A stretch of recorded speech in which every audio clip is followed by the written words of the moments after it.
ಗಮನ ಬಾಲ ಸುಶೀಲ ಎತ್ತ ಗಮನ ಬಾಲ ಸುಶೀಲ ಎತ್ತ ಗಮನ ಬಾಲ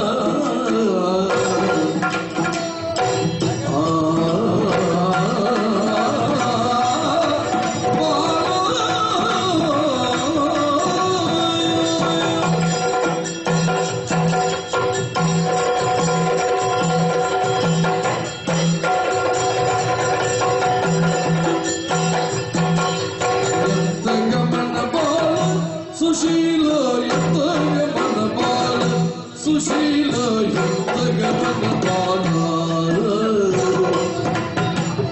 ಎತ್ತ ಗಮನವಿದು ಚಿತ್ತೈ ಎತ್ತ ಗಮನವಿದು ಬಿತ್ತರಿಸೈ ಬಿತ್ತರುಳೆ ನದಿ ಬೆತ್ತೋಟೆ ಸುಶೀಲ ಎತ್ತ ಗಮನ ಬಾಲ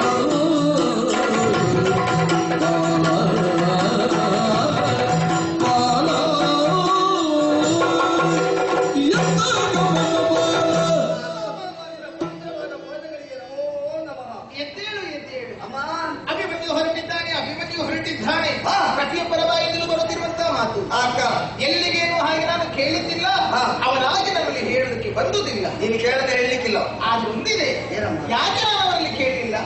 ನನ್ನ ಮನೆ ಏನೇ ಕೆಲಸಗಳನ್ನು ಮಾಡುವುದಿದ್ದರು ನನ್ನಲ್ಲಿ ಹೇಳಿಯೇ ಹೇಳುತ್ತಾನೆ ಎನ್ನುವ ಹಾಗೆ ನಿನ್ನ ಬಗ್ಗೆ ನನ್ನೊಂದು ವಿಶ್ವಾಸ.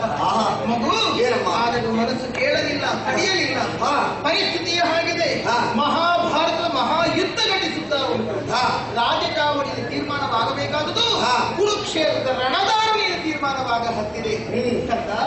ಮನೆಯಿಂದ ಹೊರಟು ಹೋದಂತಹ ಮನೆಯ ಯಜಮಾನ ಅಲ್ಲ ನಮ್ಮ ಮಕ್ಕಳು ಹೇಗೆ ಬಂದು ಬರುತ್ತಾರೆ, ಏನಾಗುತ್ತದೆ ಅವರ ಸ್ಥಿತಿ ಎನ್ನುವ ಹಾಗೆ ಮನೆಯೊಳಗೆ ಕುಳಿತಂತ ಹೆಣ್ಣು ಮಕ್ಕಳಾದ ನಾವು ಚಿಂತಿಸುತ್ತಾ ಇರುತ್ತೇವೆ. ನಿಮ್ಮನ್ನು ಕಂಡಾಗ ಸಮಾಧಾನವನ್ನು ಹೊಂದುತ್ತೇವೆ.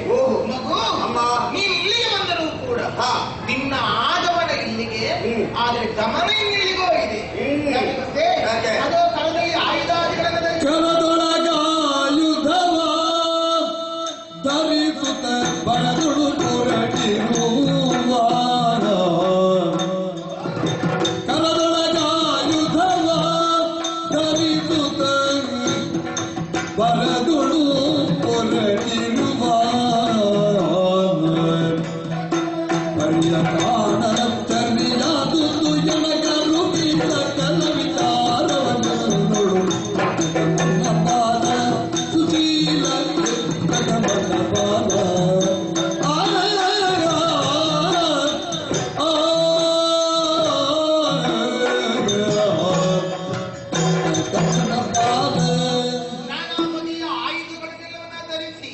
ಬೇಕಾದ ಹಾಗೆ ಕವಚಗಳನ್ನು ತೊಟ್ಟು ಮುಖದಲ್ಲಿ ವೀರಾವೇಶವನ್ನು ಪ್ರಕಟಪಡಿಸುತ್ತಾ ಹೊರಟೆಯಲ್ಲ. ಮಗು, ಯುದ್ಧ ನಡೆಯುತ್ತಾ ಇರುವಂತಹ ಹೊತ್ತಿನಲ್ಲಿ ನೀನು ಈ ಬಗ್ಗೆ ಸಿದ್ಧತೆಯಿಂದ ಹೊರಡುವುದು ಇವತ್ತು ಮೊದಲೇನೂ ಅಲ್ಲ. ನಾನು ಈ ಹಿಂದೆಯೇ ನಿನ್ನ ಇದೇ ರೀತಿಯಲ್ಲಿ ಕಂಡುಬಳಿದ್ದೇನೆ, ನಾನೇ ಆಶೀರ್ವದಿಸಿ ಕಳಿಸಿಕೊಟ್ಟವಳಿದ್ದೇನೆ.